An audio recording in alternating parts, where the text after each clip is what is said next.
Muito obrigada, querida. Eu agradeço pelo convite. É uma alegria estar aqui com vocês.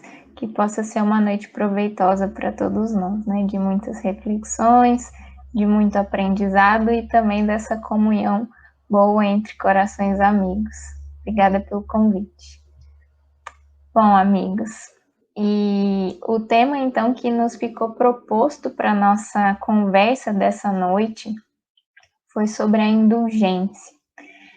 Indulgência talvez não seja uma palavra que esteja assim tão dentro do nosso vocabulário cotidiano, né? A gente fala pouco sobre indulgência, talvez esteja mais presente no contexto mesmo dessa busca espiritual que nós temos tentado, né, alcançar. Mas para nós espíritas, que a maioria de nós, quando adentra a doutrina espírita, um dos primeiros livros da codificação que a gente lê, que a gente conhece, né, que é realmente a porta de entrada para muitos corações na doutrina espírita, é o Evangelho segundo o Espiritismo. Então já é um conceito bastante conhecido, ou pelo menos é uma palavra que a gente rapidamente vai remeter lá ao Evangelho segundo o Espiritismo, lembrando do capítulo 10, Bem-aventurados os misericordiosos, onde na parte final das mensagens dos espíritos, né, as instruções dos espíritos, Kardec seleciona algumas mensagens sob esse título, a indulgência. E começando justamente por ali, eu separei das mensagens todas que Kardec seleciona para colocar ali, um trechinho apenas. O intuito não é a gente estudar as mensagens todas aqui, elas, acredito, já são conhecidas da maioria de nós. Quem ainda não teve oportunidade ou não se lembra muito bem, fica sempre o convite para a gente voltar a essa leitura, porque é sempre rica, né? Sempre muito proveitosa para todos nós. Mas eu selecionei apenas um trechinho, uma frase que acredito que vai ajudar a gente muito a refletir sobre esse tema, indulgência. E é uma parte ali do capítulo 10, como eu disse, no item 17, da mensagem do espírito chamado João, bispo de Bordeaux, quando ele diz: sede indulgentes com as faltas alheias, quaisquer que elas sejam. Não julgueis com severidade, senão as vossas próprias ações, e o Senhor usará de indulgência para convosco, como de indulgência houvedes usado para com os outros. Então, esse trecho já começa com um grande convite, né? Indulgência é uma dessas virtudes, dentre tantas outras, que Jesus nos convoca, nos convida a desenvolvermos em nós, né? Essa postura, essa maneira de agir para com os nossos semelhantes, para que a gente avance, né? Para que a gente possa efetivamente ir concluindo essa caminhada de evolução a que Jesus nos convida, para que a gente possa realmente se transformar em busca do bem, em busca do amor, como a gente tanto aprende com o Mestre, né? Então, a indulgência é um desses aspectos. Tem até uma coisa interessante, porque ela é, digamos que uma virtude que está embutida na própria caridade, que é uma, né, como a doutrina espírita mesmo vai nos apresentar, a grande coisa assim a ser desenvolvida por nós, né? O grande caminho da salvação, como Kardec vai resumir. Mas é interessante porque ela está incluída e embutida dentro da caridade, né? Se a gente retomar a questão 886 do Livro dos Espíritos, quando Kardec pergunta qual é o verdadeiro sentido da palavra caridade, tal como entendia Jesus, e os espíritos vão resumir em 3 aspectos, né, 3 características: benevolência para com todos, indulgência para com as imperfeições alheias e perdão das ofensas. Então, a indulgência está incluída e está embutida dentro desse aspecto da caridade que é maior, né? Mas, para a gente refletir um pouquinho mais sobre esse trecho em específico que eu selecionei, logo no início, então, é esse convite: sede indulgentes para com as faltas alheias. Os espíritos, em várias das mensagens que Kardec escolhe colocar ali no Evangelho segundo o Espiritismo, eles fazem esse chamamento mesmo, né, a todos nós sobre a conduta cristã, como agir, né? Quais são as atitudes, as ações que nos cabem enquanto cristãos, enquanto esses que estamos aprendendo com Jesus e almejando realmente essa caminhada, né, esse desenvolvimento, esse aperfeiçoamento, aprender com ele para avançarmos. Então, essa é uma das características que apresenta aqui num convite bastante claro. Sede indulgentes para com as faltas alheias, mas tem um acréscimo importante: quaisquer que elas sejam. Então, não importa o tamanho do erro, do equívoco dos nossos semelhantes, né, das faltas, o convite da indulgência é para com todos, porque independente daquele nosso irmão ser o maior dos criminosos que já pisou aqui na Terra, é também um filho de Deus, um espírito criado por ele, talvez momentaneamente aferrado ali ao mal, cristalizado na sua, nas suas buscas, enfim, nos seus equívocos, mas é também um filho de Deus, um irmão nosso. Então, a nós, enquanto criaturas, é claro que a ele caberão responsabilidades sobre cada ato, porque a lei divina também tem esse aspecto, mas a nós, enquanto criaturas, cabe sempre indulgência para com todos os nossos irmãos, quaisquer que sejam as faltas. E isso é bastante importante, né, a gente relembrar aqui. E ele prossegue: não julgueis com severidade, senão as vossas próprias ações. E a gente já vai voltar nisso daqui um pouquinho mais adiante. Mas primeiro que eu queria frisar aqui e ressaltar é o que vem em seguida. E o Senhor usará de indulgência para convosco, como de indulgência houvedes usado para com os outros. Quando a gente fala de indulgência, a gente pode pensar sempre em dois aspectos, né? A indulgência para com o próximo, que é a principal, né? Que é o que João, aqui, bispo de Bordeaux, está frisando logo no início desse trecho, para sermos indulgentes para com as faltas alheias. Então, é uma postura que diz respeito ao nosso relacionamento, a nossa relação com as outras pessoas, com os nossos irmãos, aqueles que rodeiam a nossa vida, que convivem conosco e que têm certa influência também na nossa vida, porque agindo de alguma forma podem se equivocar, podem, enfim, nos ferir ou não, mas que estão ali em convivência conosco, são os nossos irmãos. Mas às vezes a gente pode pensar no aspecto da indulgência para conosco mesmo, né? E aqui o Espírito está dizendo para a gente que o Senhor, ou seja, Deus, usa de indulgência para conosco na medida que a gente use de indulgência para com os nossos semelhantes.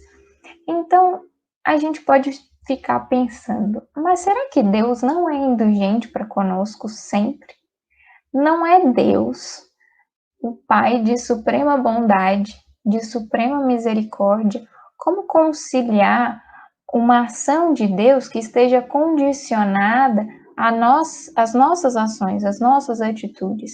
Se o Espírito está nos convocando a agir, né, a ser indulgente com as faltas, quaisquer que elas sejam, dos nossos irmãos, como é que Deus conciliaria aí a indulgência para com os nossos equívocos, a nossa própria postura para com os nossos irmãos, né?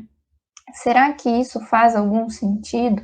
Isso me lembra também do trecho do Pai Nosso, né, que a gente conhece tanto e talvez repita tantas vezes, sem nem dar tanta atenção para a seriedade que é ele, né, para tudo que ele representa naquela parte do perdão, quando a gente diz perdoa as nossas dívidas, assim como perdoamos aos nossos devedores, né, ou as nossas ofensas, dependendo da palavra que a gente usa, mas também uma condicional, né? A gente pede que Deus nos perdoe na medida que a gente também seja capaz de exercer o perdão. Será que Deus não nos perdoaria sempre? E aí, para a gente tentar entender um pouquinho isso melhor, eu gostaria de trazer um texto do Espírito Emmanuel, que está lá no livro Atenção, e a mensagem se chama Ante a Indulgência Divina. Então, só pelo título, a gente já percebe, né, o conteúdo da mensagem. Aqui a gente vai falar da indulgência, não a que diga respeito à nossa própria ação, mas aquela que vem de Deus. E Emmanuel começa o texto dizendo assim: induzidos à intemperança mental, a explodir dentro de nós por vulcão de loucura, meditemos na indulgência divina, para que não venhamos a cair nos desajustes da intolerância. Então, é sempre uma maneira de pensar, né, de agir, que nos ajuda. Toda vez que a gente vai agir de alguma maneira para com o nosso semelhante, é nós pensarmos como Deus tem agido conosco, não é? E esse é o grande convite. E aí Emmanuel vai trazer então aqui agora na sequência, e a gente vai ver alguns exemplos para que a gente leve a meditação, para que a gente possa trazer aqui no nosso íntimo, né, relembrando aí as nossas próprias vivências, como Deus tem sido indulgente para conosco. E ele começa: achávamo-nos ontem desarvorados e oprimidos no turvelinho das trevas. Mano, talvez seja um pouco forte aqui, né, até com as palavras, mas se a gente for pensar, qualquer um de nós que olhe para trás, ainda nessa mesma encarnação, a gente vai perceber o quanto nós já caminhamos, o quanto lá atrás, alguns anos, nós éramos diferentes. Talvez antes de conhecer a doutrina espírita, talvez antes de começar a nossa busca espiritual, talvez mais na adolescência, quando muitos de nós agimos por impulsividade, fazemos uma série de coisas que depois a gente se transforma, né? A gente vai perceber o quanto nós tivemos dias de maiores dificuldades no sentido das nossas próprias ações. Quanto nós é que éramos mais intolerantes, mais impacientes, mais maledicentes e uma série de coisas que a gente tem se esforçado por transformar. E é claro, se a gente lembra que somos espíritos, e essa é a grande chave que a doutrina espírita muda na nossa consciência, né? Perceber essa nossa jornada espiritual, nós com certeza reconheceremos que hoje somos a nossa melhor versão. Se a gente caminha na evolução, passo a passo, encarnação a encarnação, não sabemos, graças ao esquecimento, e isso é bênção para cada um de nós, não sabemos exatamente, mas sabemos que lá atrás, há 3 encarnações, há 5 encarnações, há 10 encarnações, éramos espíritos muito mais arraigados ao mal, muito mais ignorantes, no sentido de que ignorávamos mesmo uma série de coisas, enfim, um comportamento ali um pouco mais afastado do que aquilo que hoje já conhecemos e tentamos nos transformar, né?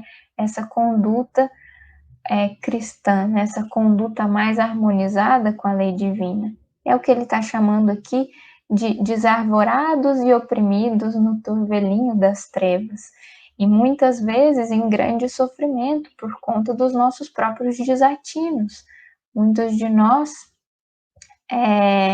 passamos por caminhos extremamente dolorosos pelas nossas próprias escolhas, né? Arraigados aí aos vícios, aos crimes. Mas, Emmanuel também diz, o Senhor, porém, nos concedeu um novo dia para recomeçar a grande ascensão à luz. E o novo dia sempre vem. Mais uma vez, se a gente pensar só nessa encarnação, quando a gente tem um dia ruim, quando a gente age mal para alguém que a gente ama e a gente fica às vezes já com a consciência nos chamando, né? A gente tem sempre a oportunidade de uma boa noite de sono e um novo dia que raia para começarmos de novo, né? Como se a gente pudesse começar do zero mais uma vez e fazer aquele dia ser diferente, se a gente errou, se a gente se equivocou, né? Que o novo dia nasce com aquela nova esperança para que a gente possa caminhar melhor nos caminhos da vida, fazer escolhas melhores, reajustar coisas que a gente fez de uma maneira mais equivocada lá atrás, enfim, um novo dia. E isso, qual não é então essa grandeza quando a gente pensa nas encarnações?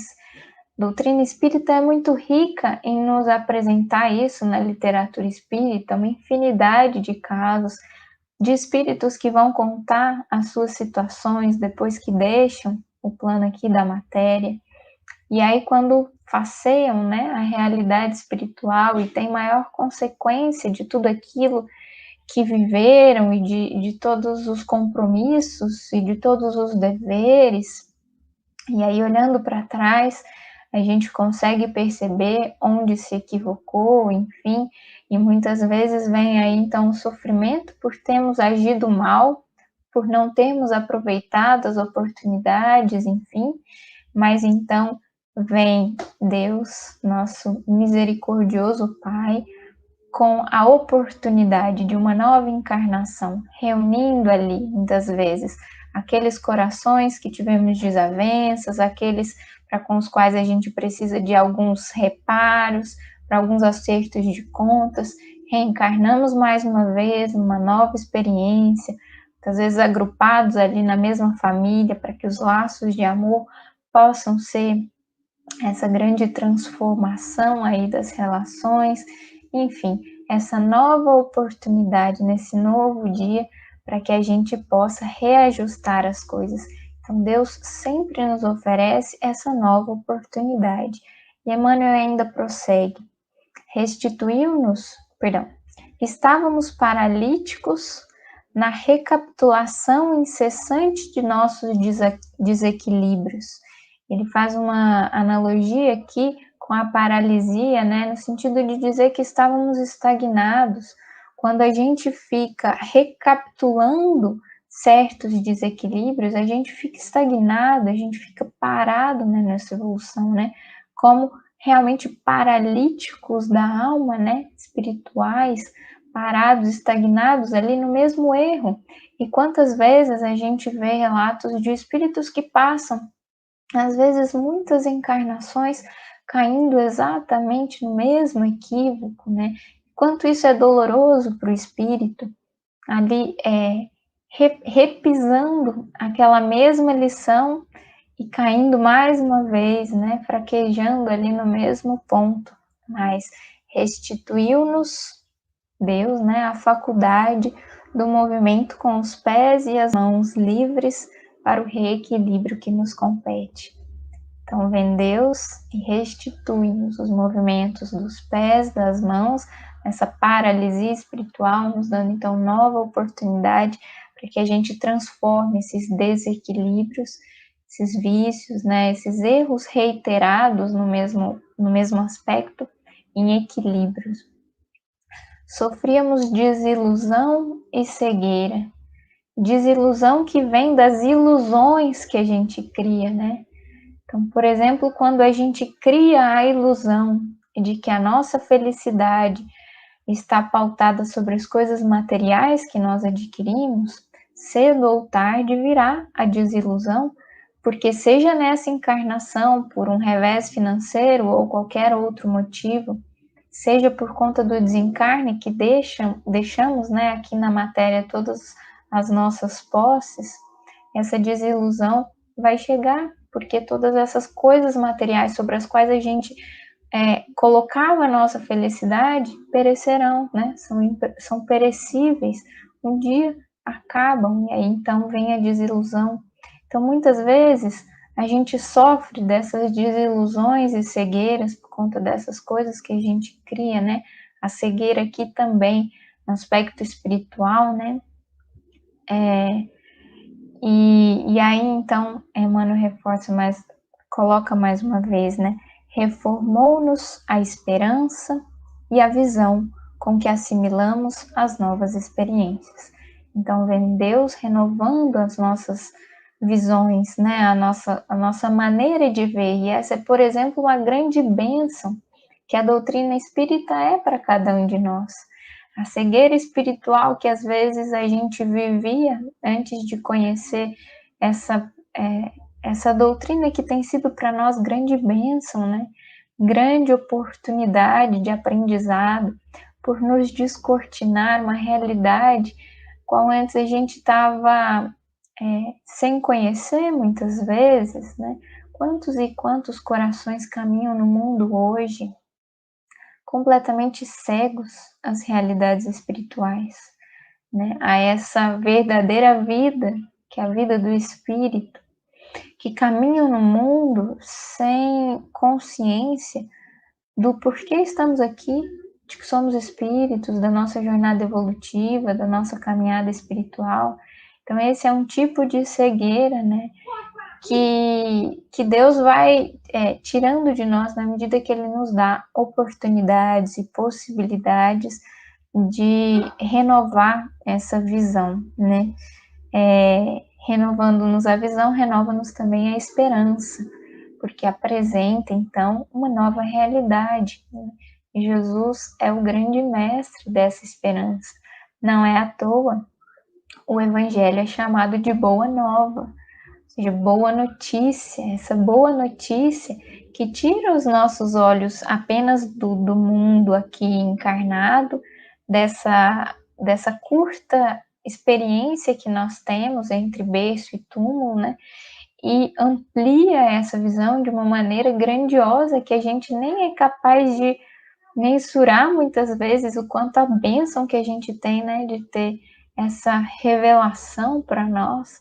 Então, vem Deus, né, por meio aí dos seus enviados, por meio do Mestre Jesus, reformar então essa visão e essa esperança para que a gente possa assimilar então as novas experiências. Jazíamos desacisados na sombra, reconduziu-nos à posse da integridade espiritual. Às vezes, quando a gente está aí à margem, né, à sombra de nós mesmos, vem Deus nos dando essa oportunidade, essa possibilidade da gente retornar a essa integridade espiritual. Um conceito como Joana de Ângeles usa, né, o homem integral. É esse espírito que está consciente, pleno de si mesmo, né? Tomou as rédeas da sua própria evolução, porque está consciente e é capaz de tomar decisões, de discernir, de ir para aqui ou para além, né? Padecíamos a desesperação a desgovernar-nos o verbo através de atitudes blasfematórias. E essa é tão presente ainda nos nossos dias, né? O que temos feito com o nosso verbo, o que fazemos com as nossas palavras. Tantas vezes a gente acaba entrando em maledicências, ainda hoje, quanto mais no pretérito, quanto mais fazíamos isso, né? Quanto a gente usa, ou usava, né, continua usando das nossas palavras para atitudes de blasfêmia, para, enfim, se a gente retornasse já a Sócrates com os 3 crivos, né, a gente reduziria com certeza a nossa fala e muito, para que a gente falasse apenas o que é bom, o que é útil e o que é verdadeiro, que são lá os 3 crivos de Sócrates, né? Quantas vezes a gente fala o que não é bom, nem para nós, nem para os outros, o que não é útil, uma série de conversações que não agregam para nós, né, que não são edificantes, e talvez o mais sério de todos, o que não é verdadeiro, quantas calúnias, quantas mentiras a gente cria ou a gente repassa pelo nosso verbo invigilante. Mas apesar disso tudo que a gente fez, faz, né, continua fazendo, Emmanuel nos lembra que investiu-nos de novo Deus com o poder de falar acertadamente. Se a gente pensar nas várias encarnações, por exemplo, a gente pode ter usado, né, o verbo muito mal. A gente segue encarnando com a possibilidade da fala, porque é com a possibilidade de falar novamente que a gente vai poder usar então essa faculdade para o bem e acertar. Deus renovando sempre as nossas oportunidades, as nossas possibilidades, apesar de todos os nossos equívocos, apesar de todos os nossos tropeços. E Emmanuel ainda prossegue: vitimávamos a surdez nascida de nossa rebelião perante a lei. Dotou-nos de abençoados ouvidos com que possamos assinalar as novas lições do socorro espiritual. Mais uma vez, uma surdez espiritual, mas vem Deus renovando as oportunidades. Procedíamos à conta de infelizes alienados nas regiões inferiores, materializando em torno de nós as telas dos próprios erros e eternizando assim o contato com os desafetos de nossa própria vida. E aqui lembramos, né, das regiões mais densas no plano espiritual, os umbrais que nós próprios criamos pela nossa mentalidade que sintoniza aí nas faixas de maior sofrimento, né, de maior angústia, e acabam plasmando, porque fixado o pensamento naqueles ambientes, a gente acaba plasmando ali essas regiões onde espíritos que sintonizam na mesma faixa vão compartilhar, digamos, desse estado vibratório. Então a gente cria essa região, materializa em nós essas telas que estão na própria mente, né, dos indivíduos, dos espíritos ali congregados, formando, né, aquele ambiente em contato com os desafetos da própria vida, nós mesmos e aqueles que sintonizam aí, né, com essas coisas que a gente cria, mas concedeu-nos, porém, a divina bondade, a bênção do lar e da provação, da responsabilidade do trabalho em comum, nos quais tornamos a associação com os nossos adversários do pretérito para convertê-los ao sol do amor em laços de elevação para o futuro. E muitas vezes a gente sai dessas regiões, desses estados de sofrimento, para uma nova encarnação, para uma nova oportunidade, muitas vezes, como eu já disse, juntos ali na família, com aqueles que foram os nossos desafetos, para refazermos aí essas relações, transformarmos o sentimento, consolidar aí o amor, né, em todas as relações. E Emmanuel então conclui esse texto dizendo: não ouvides a tolerância de Jesus, o nosso eterno amigo, que nos suporta há milênios. Isso aqui é muito forte para a gente pensar que Jesus, como mestre das nossas vidas, né, governador espiritual da terra, escolheu vir Ele mesmo, encarnar aqui conosco para nos mostrar o caminho, para nos apresentar essa maneira de viver, esse código de conduta, né? Não só um ensinamento que parte da palavra, né? Um ensinamento falado, mas sobretudo vivendo em cada ato, em cada ação, tudo aquilo que ele nos ensinava, mostrando o quanto isso é possível.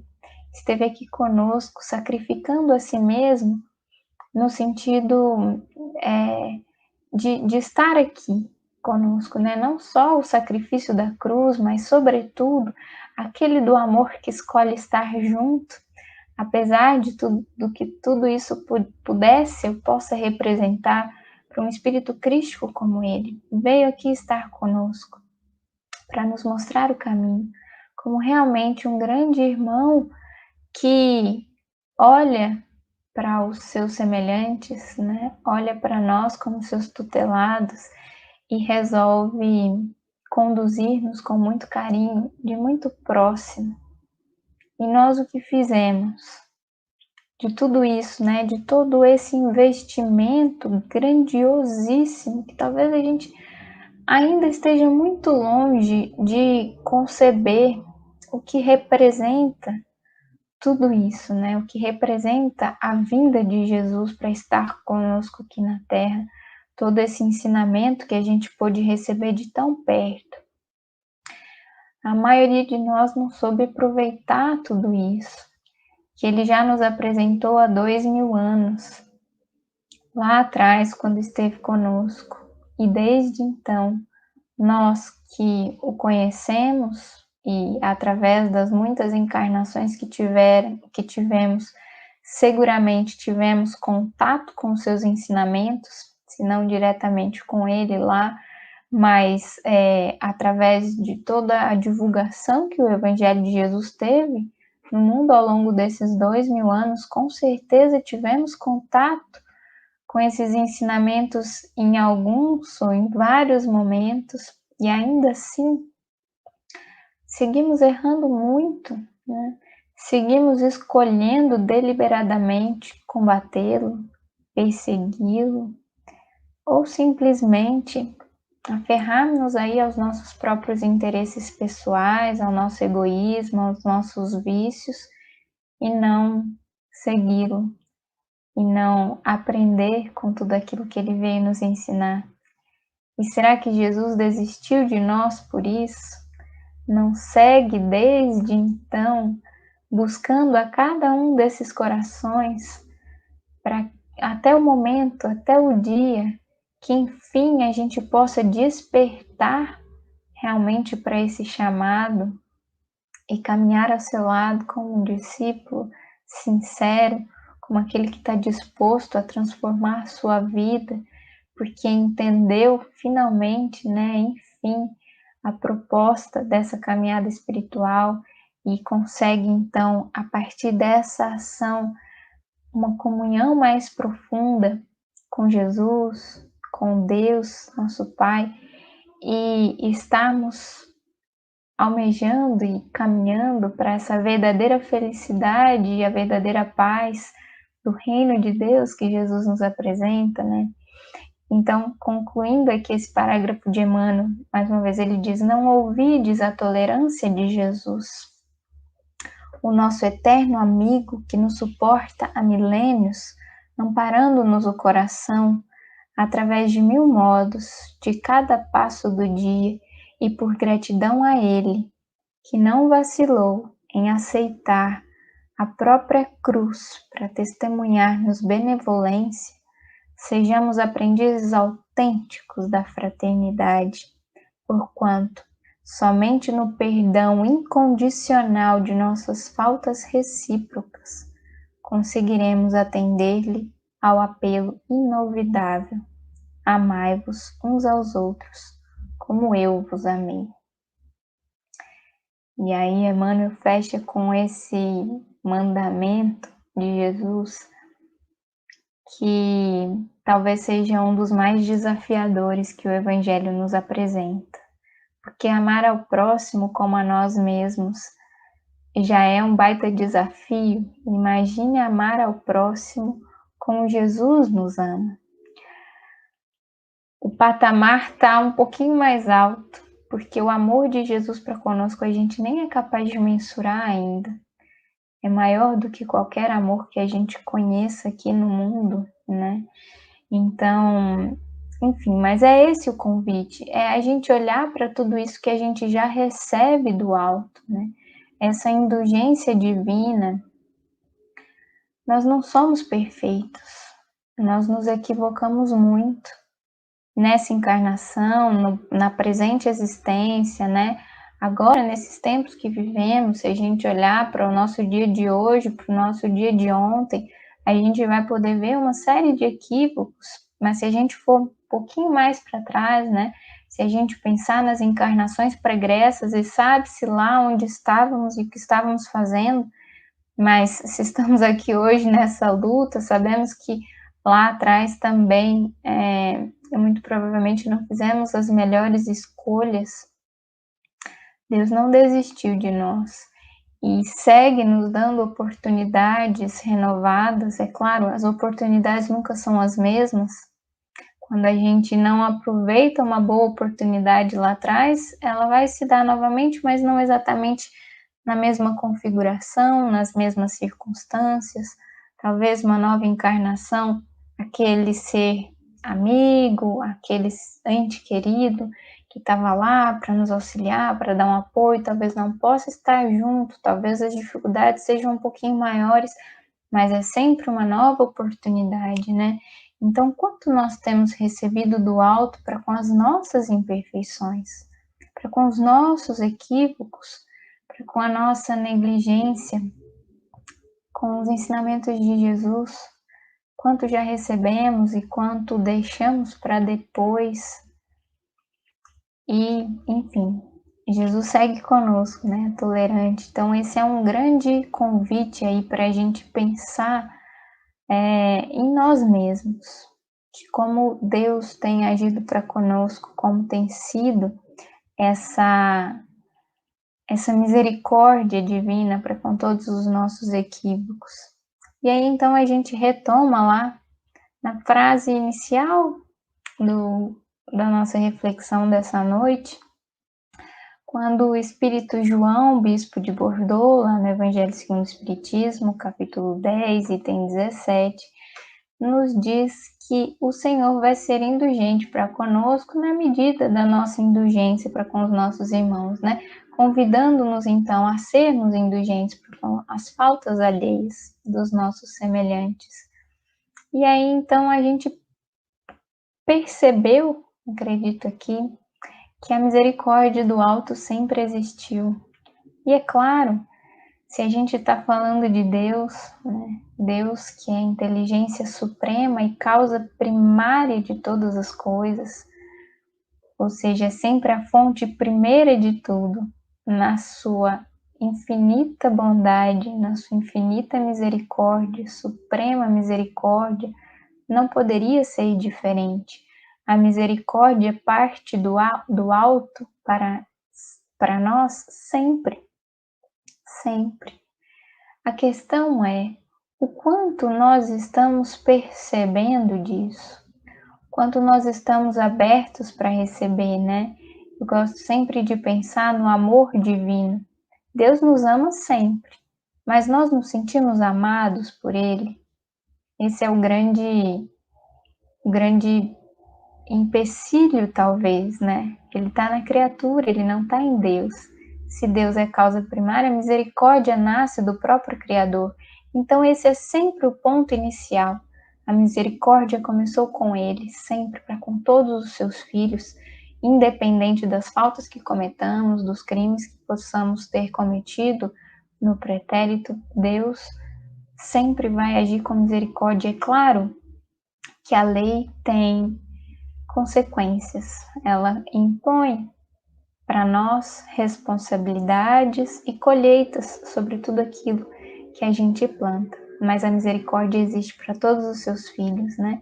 Deus dando oportunidades para que a gente possa refazer os caminhos. Se a gente está se equivocando, Ele vai nos mostrar um caminho de recomeço para que a gente possa reparar os débitos, sim, porque temos responsabilidade com eles, né? Então, reparar para podermos seguir adiante. Então, começa lá, na misericórdia de Deus. Mas aí, então, qual é a parte que cabe para nós, criaturas?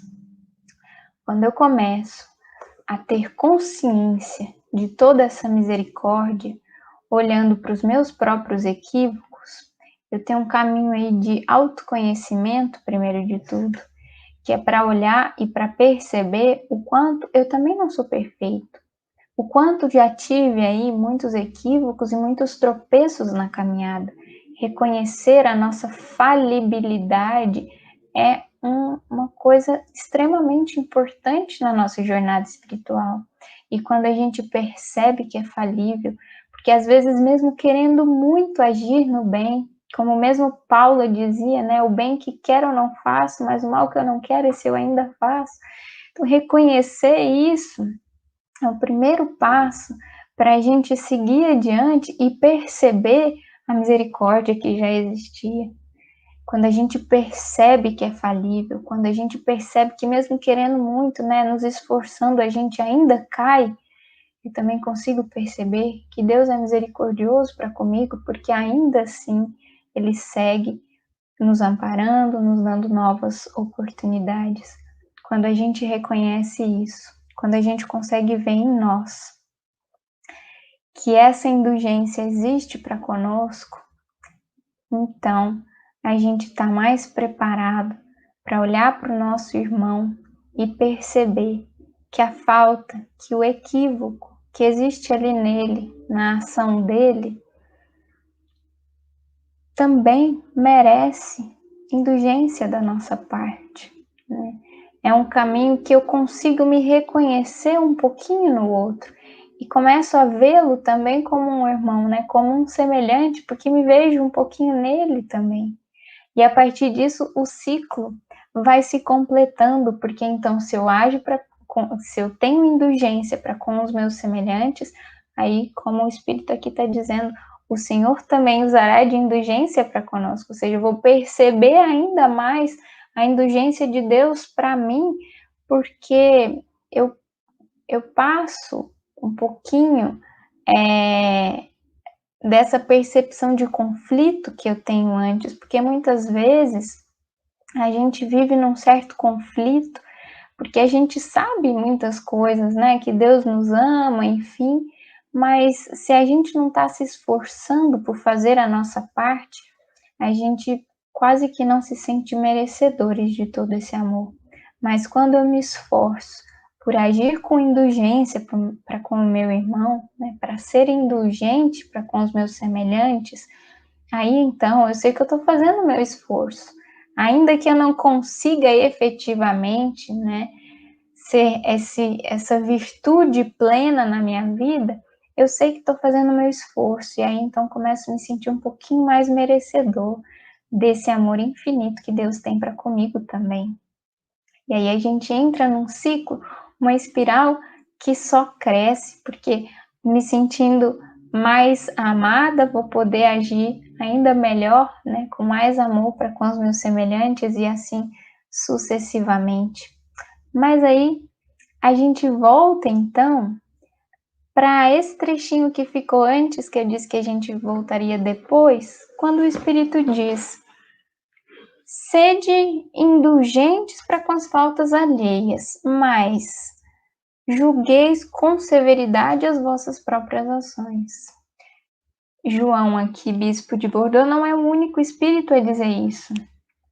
Esse conceito da severidade para conosco aparece muitas outras vezes, ali no próprio capítulo 10, na mensagem do Espírito José, José, Espírito Protetor, ele também vai dizer dessa severidade para conosco, né? Então, fazendo um contraponto aqui, ser indulgente para com os outros, mas severo para conosco, né? Como que a gente equaciona então essa situação? De onde vem a indulgência para conosco? A indulgência para conosco vem do alto. Deus é misericórdia infinita para todos os seus filhos. Mas o meu papel enquanto ser consciente que já percebeu todo esse mecanismo de indulgência divina, né? O meu papel para comigo é um dever de transformação, da consciência que já está atenta a si mesma e já sabe os caminhos da transformação e cobra de si no sentido da seriedade da nossa ação. Se a gente já sabe como agir, a gente tem o dever de nos esforçarmos ao máximo das nossas capacidades para sermos o melhor que nós podemos todos os dias. Esse é o grande convite do Evangelho. Jesus nos consola, mas ele nos tira do lugar. Ele nos mostra o quanto o sacrifício pessoal é importante para a nossa caminhada evolutiva. Se a gente não tiver esse suor do nosso rosto para conquistar as nossas próprias almas, a gente vai seguir naqueles velhos hábitos já tão automáticos em nós, né? Vencer um hábito antigo é muito difícil e exige muito esforço de nós. Por isso, essa severidade, né? Que é um pouco desse compromisso que a gente assume conosco mesmo, da nossa evolução, porque só depende de nós, não é mesmo? Então a gente precisa fazer esse compromisso com a nossa consciência de seguirmos adiante. E aí, tudo isso me lembra muito o exemplo de Pedro. Eu gostaria de fechar aqui a nossa reflexão, lembrando um pouquinho do exemplo dele, porque Pedro passou por esses caminhos todos, no aprendizado do que seja essa indulgência. Pedro era dos discípulos um dos mais severos para com os seus irmãos que se equivocavam no caminho. Ele era duro, ele era rude, né? Ele era bem severo. Mas ele amava Jesus e estava com ele todo o tempo, né? Nessa jornada do discípulo ali bem próximo de Jesus. E ele acreditava-se muito forte. Acreditava ele que ele mesmo não cairia, né? Que ele estaria com Jesus em todos os momentos, que ele seria sempre o discípulo fiel, o discípulo exemplar. Mas um pouco antes do momento ali da crucificação de Jesus, Humberto de Campos nos narra lá no Boa Nova que essa cena começa lá na lavagem dos pés, quando Jesus lava os pés dos discípulos e Pedro recusa que Jesus lave os pés dele, um pouco, primeiro por não ter entendido muito bem aquele ato, aquele momento, e sentindo-se assim um pouco melhor, digamos, que os seus irmãos, porque ele diz para Jesus, né? Nunca me lavareis os pés, meus companheiros estão sendo ingratos e duros nesse momento, deixando-vos praticar esse gesto. Então, no fundo, ele se sentia um pouquinho mais especial. Ele falou: eu não vou ser igual a eles, né? Eu não vou deixar que você faça isso. E aí Jesus conversa com ele ali, tem algumas lições, e a gente percebe que Pedro, ele não fazia por mal assim, mas ele achava realmente que ele era um discípulo extremamente leal, que ele era corajoso e que ele estaria com Jesus em todos os momentos, né? Logo depois disso, Jesus começa a anunciar que chegava para ele o momento do testemunho, e aí eles entram num diálogo, Pedro dizendo para ele que iria com ele em todos os momentos, para onde quer que fosse, né? E Jesus vai acalmando aquele coração um pouco ansioso ali de Pedro, né? Mostrando para ele que talvez as coisas não fossem assim como ele acreditava. E lá no final do diálogo ele mesmo vai dizer para Pedro que naquela noite Pedro negaria 3 vezes ainda antes que o galo cantasse. E Pedro, naquele diálogo todo, ele fica até um pouco incomodado, acreditando que Jesus duvidava dele, duvidava da força, da coragem dele, não é? E Humberto de Campos vai nos narrar logo em seguida que, enfim, vem a acusação, Jesus é preso, e Pedro, um pouco aflito, ali tentando entender o que acontecia, ele começa a circundar para tentar ver o mestre, né, entender um pouco a situação, e as pessoas começam a apontar para ele, né, reconhecê-lo, não é aquele o discípulo, e ele começa a negar, nega uma, nega duas, nega 3 vezes. E quando ele nega a terceira vez, ele escuta o galo cantar e ele lembra da fala de Jesus que previa aquele momento. Então ele cai em si e talvez ele tenha entrado até num processo assim de não acreditar. Às vezes a gente se acha mais capazes, né, do que somos, e quando a gente cai, quando a gente vê que é frágil, né, a gente se culpa por não ter conseguido, né? E talvez tenha sido isso que tenha acontecido com Pedro ali naquele momento, mas não acaba aí. Jesus volta. Jesus volta e pergunta para ele também 3 vezes: Pedro, tu me amas? Então apacenta as minhas ovelhas. E aí Pedro, que tinha caído naquele abatimento, ele percebe que o amor e a misericórdia de Jesus não tinham limites, né? Apesar do equívoco, apesar da negação, Jesus volta para buscá-lo. E aí então, aquele Pedro que era duro, que era intransigente, começa a perceber que a fragilidade também morava nele. A partir do momento que ele percebeu que a fragilidade também morava nele, ele foi capaz de começar a olhar para os seus irmãos com um pouquinho mais de compaixão, compreendendo um pouquinho mais as faltas e os equívocos alheios, né? Faltas e equívocos esses que muitas vezes não eram nem com ele diretamente, né? Mas aquelas atitudes que para o mundo eram reprovadas, ele começa a entender isso um pouco melhor e se transforma no Pedro que nós conhecemos depois como esse grande apóstolo. Então, esse é o caminho que ele traçou e que nos diz tanto, né, nesse tema da indulgência. Percebendo a nossa própria fragilidade, a gente é capaz também de olhar com mais compaixão para os nossos semelhantes.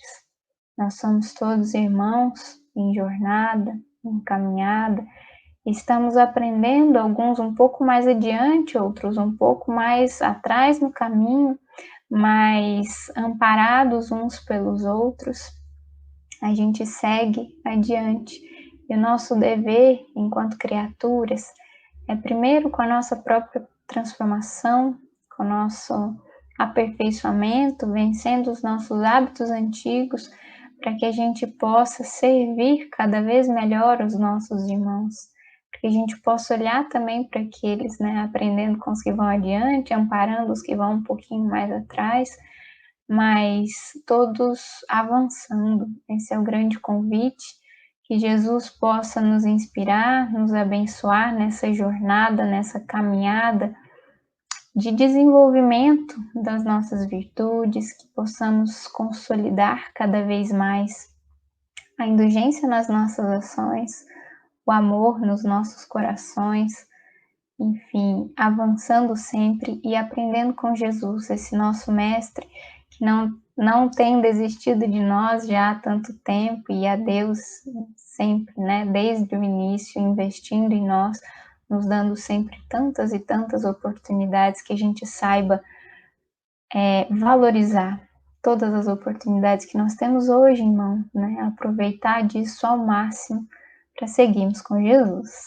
Muito obrigada a todos, uma boa noite.